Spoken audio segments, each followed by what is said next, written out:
Assalamualaikum warahmatullahi wabarakatuh. Kami dari kelompok 3 akan mempresentasikan hasil diskusi kelompok kami yang berjudul Analisis Regulasi Umroh di Indonesia. Baiklah, yang pertama materi aspek dimensional perumrahan di Indonesia yang akan disampaikan oleh Resti Fitri Pratiwi. Materi kedua, sejarah perumrahan di Indonesia yang akan disampaikan oleh Wahyu dan Revo. Materi ketiga, ada regulasi penyelenggaraan umroh di Indonesia yang akan disampaikan oleh Fadela dan Yerni. Yang keempat, manajemen penyelenggaraan umroh di Indonesia yang akan disampaikan oleh Casey Astrini. Yang kelima, ada materi pengawasan umroh di Indonesia yang akan disampaikan oleh Miftah dan Indah Lestari. Kepada teman-teman, dipersilahkan. Assalamualaikum warahmatullahi wabarakatuh. Perkenalkan, nama saya Resti Fitri Pratiwi. Saya akan menjelaskan bagian A, yaitu tentang aspek dimensional perumrohan di Indonesia. Yang pertama yaitu aspek religius, merupakan dimensi yang sangat dominan dapat dilihat dalam pelaksanaan umroh, agama atau ibadah, merupakan moto utama sebagai alasan untuk menunaikan ibadah umroh. Yang kedua yaitu aspek non-religius, merupakan aspek sekunder namun tak bisa dihilangkan dalam pelaksanaan umroh. Aspek non-religius tersebut kemudian dapat dijelaskan dalam 3 bagian, yaitu dimensi sosial budaya, ekonomi, dan politik. Terima kasih, itulah yang dapat saya jelaskan. Wassalamualaikum warahmatullahi wabarakatuh. Assalamualaikum warahmatullahi wabarakatuh.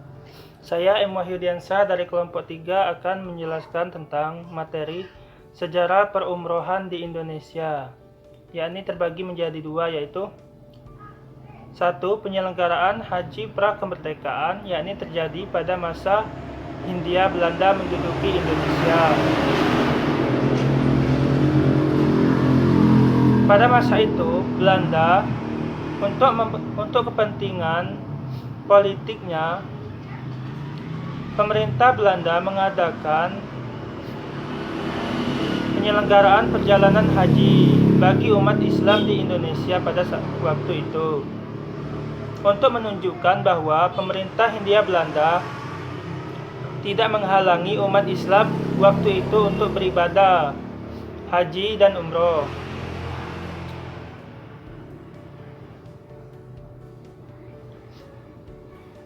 Haji dan umroh di Indonesia terjadi pertama kali pada tahun 1921 yang dipelopori oleh Kiai Haji Ahmad Dahlan. Yang kedua yaitu penyelenggaraan haji pasca kemerdekaan. Penyelenggaraan haji pada pasca kemerdekaan ini pada awal kemerdekaan, penyelenggaraan haji ini dilakukan oleh Penyelenggara Haji Indonesia atau PHI yang berada pada setiap keresidenan atau pemerintahan daerah. Dalam perkembangannya, Badan Kongres Muslim Indonesia atau disingkat BKMI mendirikan sebuah yayasan khusus mengenai ibadah haji, yaitu Panitia Perbaikan Perjalanan Haji Indonesia atau PPAI, yang diketuai oleh Kiai Haji M. Sudjak. Kedudukan PPHI semakin kuat tak kala Menteri Agama mengeluarkan Surat Kementerian Agama RIS nomor 317 tahun 1950 dan Surat Edaran Menteri Agama RIS No. A 3-1-648 tahun 1950 yang menunjuk PPIH sebagai lembaga yang sah di samping pemerintah untuk mengurus dan menyelenggarakan ibadah haji di Indonesia. Pada masa itu, salah satu langkah penting pembenahan penyelenggaraan ibadah haji di Indonesia yaitu oleh pemerintah, dalam hal ini Departemen Agama, adalah dialihkannya transportasi laut ke transportasi udara yang memudahkan jemaah haji untuk berangkat haji, yaitu ini memodernisasi agar mengurangi penderitaan dari calon jemaah haji itu sendiri. Kalau masih menggunakan kapal laut itu terlalu berbahaya. Dari tahun ke tahun tidak ada gebrakan pembenahan sistem dan manajemen penyelenggaraan ibadah haji yang lebih baik. Hal tersebut diperparah oleh kejadian pada musim haji tahun 2006 Masehi 1427 Hijriah, di mana terjadi kelaparan pada jemaah haji reguler disebabkan atas keterlambatannya penyediaan makanan oleh pihak penyedia. Peraturan Undang-Undang Nomor 17 Tahun 99 yang direvisi dengan Undang-Undang Nomor 13 Tahun 2008 menegaskan bahwa pemerintah dalam hal ini Kemenak masih menjadi operator penyelenggaraan ibadah haji Indonesia dan pelaksanaan umroh ditetapkan sebagai ibadah yang dilaksanakan di luar musim haji.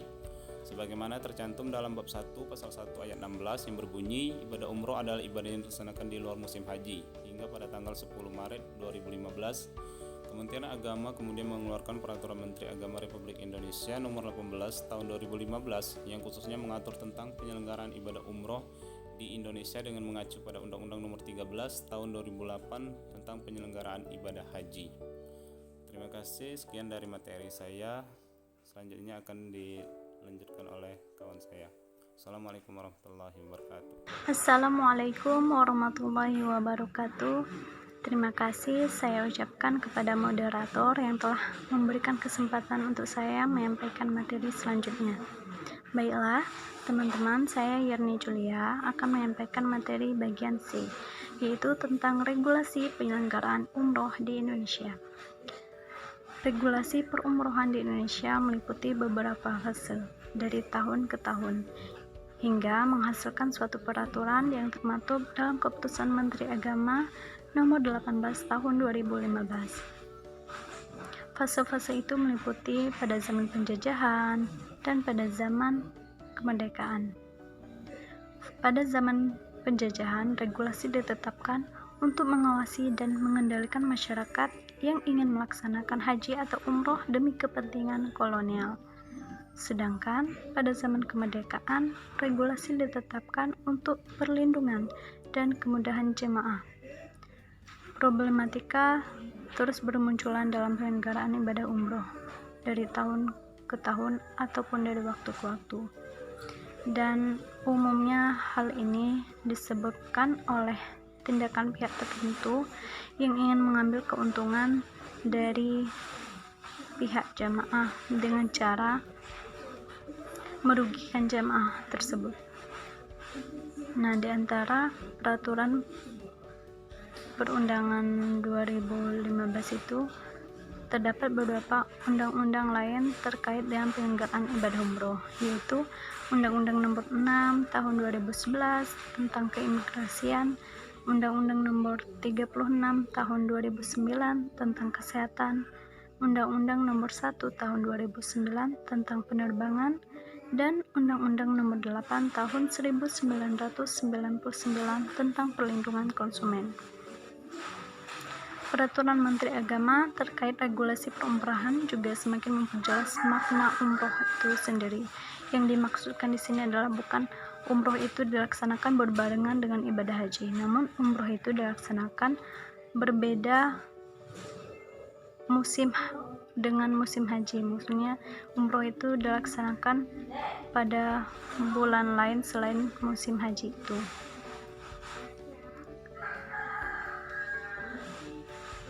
Penyelenggaraan perjalanan ibadah umroh atau PPIU adalah biro yang perjalanan wisata yang telah mendapatkan izin dari Menteri Agama untuk menyelenggarakan umroh dengan kriteria dan syarat yang ditetapkan oleh Kemenak, Dirjen Haji dan Umroh. Nah, dalam regulasi tersebut ditetapkan peraturan-peraturan terkait penyelenggaraan, diantaranya BPIU. Nah, di sini teman-teman udah tahu kan BPIU itu apa? Kalau nggak tahu, saya ingatkan kembali bahwa BPIU adalah biaya penyelenggaraan ibadah umroh, pembinaan, pelayanan, perlindungan, dan penyelenggaraan, pengawasan, dan lainnya. Pemberian izin ini telah diatur dalam Regulasi Peraturan Menteri Agama Nomor 18 Tahun 2018 tentang memberikan izin operasional kepada PPIU. dan pemberian izin ini berlaku hanya dalam jangka waktu 3 tahun. Bisa juga diperpanjang. Namun perpanjangan izin ini hanya bisa dilaksanakan ketika penyelenggara memenuhi syarat dan ketentuan dari Menteri Agama. Penyelenggaraan umroh di Indonesia tidak hanya terpaku pada regulasi tentang penyelenggara, tetapi juga sebagai unsur yang ada di lapangan antara jamaah dan penyelenggara itu sendiri, seperti prosesi jamaah mendaftarkan diri ke biro penyelenggara misalnya.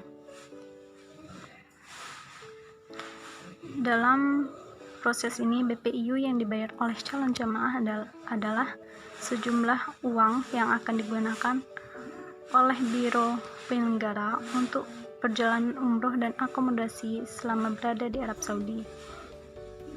Namun jika terjadi pembatalan dari jamaah karena disebabkan oleh suatu hal, maka BPIU wajib mengembalikan BPIU setelah dikurangi dengan biaya yang telah dikeluarkan sesuai perjanjian yang telah disepakati oleh kedua belah pihak.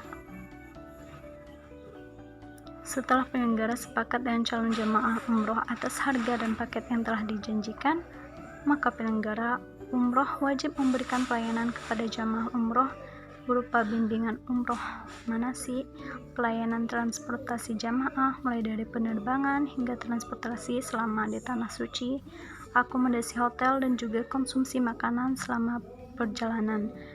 Kemudian juga memberikan fasilitas kesehatan, memberikan perlindungan berupa asuransi, serta administrasi dan dokumentasi umroh berupa kelengkapan dokumen visa, paspor, vaksin, dan dokumen lain yang dibutuhkan oleh jamaah umroh. Demikian penyampaian materi dari saya, dan selanjutnya akan saya kembalikan kepada moderator. Terima kasih. Wassalamualaikum warahmatullahi wabarakatuh.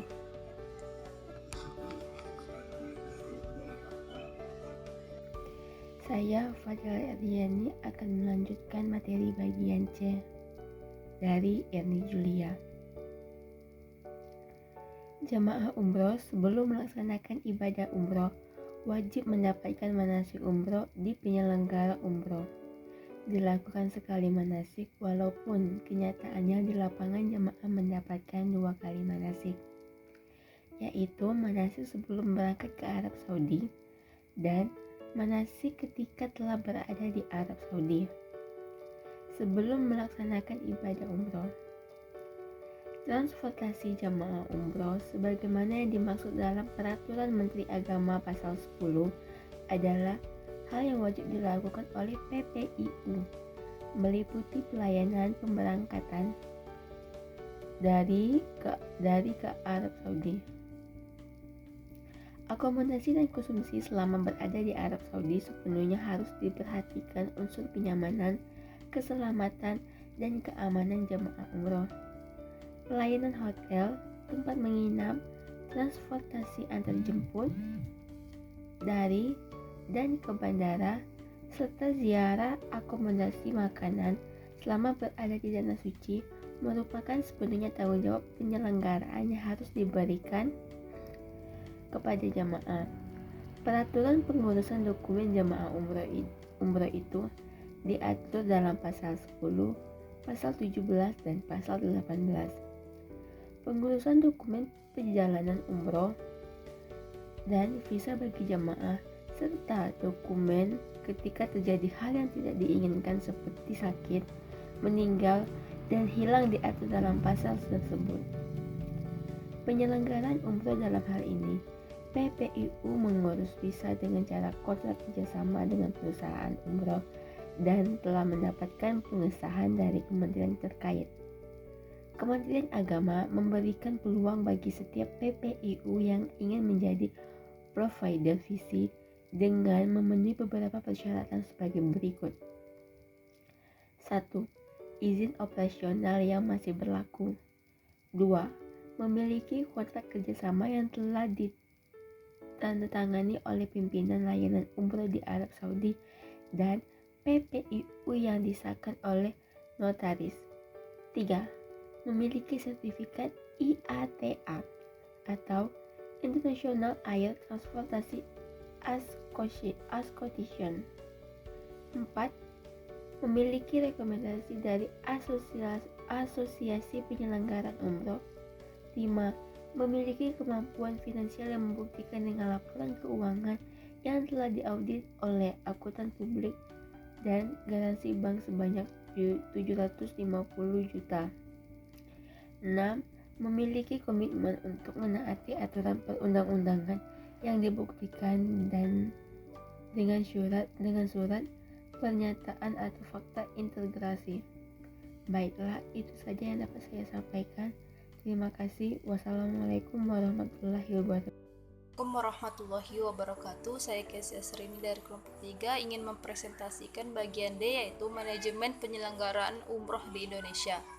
Yang pertama, tujuan dan manfaat sistem manajemen umroh.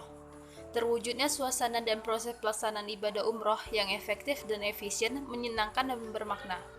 Terpenuhinya kompetensi tenaga pembimbing ibadah umroh. Yang kedua, komponen penyelenggaraan umroh di Indonesia. Adanya administrasi kelengkapan berkas umroh, pendaftaran dan pembiayaan.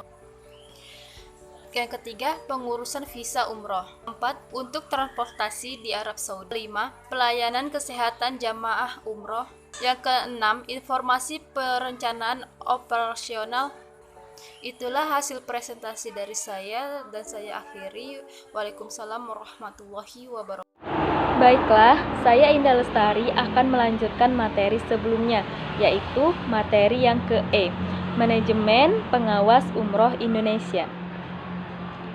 Pengawas umroh merupakan salah satu dari 3 unsur perumrohan Indonesia. Untuk tugas pengawasan ini terdiri atas 2 bagian, yaitu pengawas di Indonesia dan pengawas perumrohan di Arab Saudi. Untuk urusan umroh di Arab Saudi sepenuhnya diawasi oleh Kementerian Haji dan Umroh Kerajaan Arab. Lembaga tersebut mengatur segala terkait perumrohan seluruh negara di dunia. Pengawasan tersebut berupa pendaftaran setiap jamaah umroh yang keluar dan masuk ke negara tersebut. Pemberian kuota umroh dan haji juga merupakan tugas dari lembaga pengawasan umroh, dan tugas lain dari lembaga itu adalah memberikan sanksi terhadap penyelenggara yang melanggar ketentuan perundang-undangan. Untuk pengawasan di Indonesia dilakukan oleh Direktur Jenderal atas nama Menteri yang meliputi pengawasan terhadap rencana perjalanan, kegiatan operasional jamaah, dan kontrol terhadap ketertiban dan pelaksanaan sesuai undang-undang. Pengawasan yang dilakukan Kementerian Agama dilakukan dalam berbagai hal, diantaranya diadakan kerjasama antara pihak-pihak terkait dengan baik di dalam maupun di luar negeri. Sekian materi dari saya kembalikan kepada moderator. Assalamualaikum warahmatullahi wabarakatuh. Saya Miftahul Jana akan melanjutkan penjelasan dari saudari Indah Lestari, yaitu manajemen pengawasan umroh di Indonesia. Untuk setiap pelanggaran terhadap peraturan perumrohan yang dilakukan oleh penyelenggara umroh, Kementerian Agama akan melakukan sanksi sesuai dengan kesalahan yang diperbuat.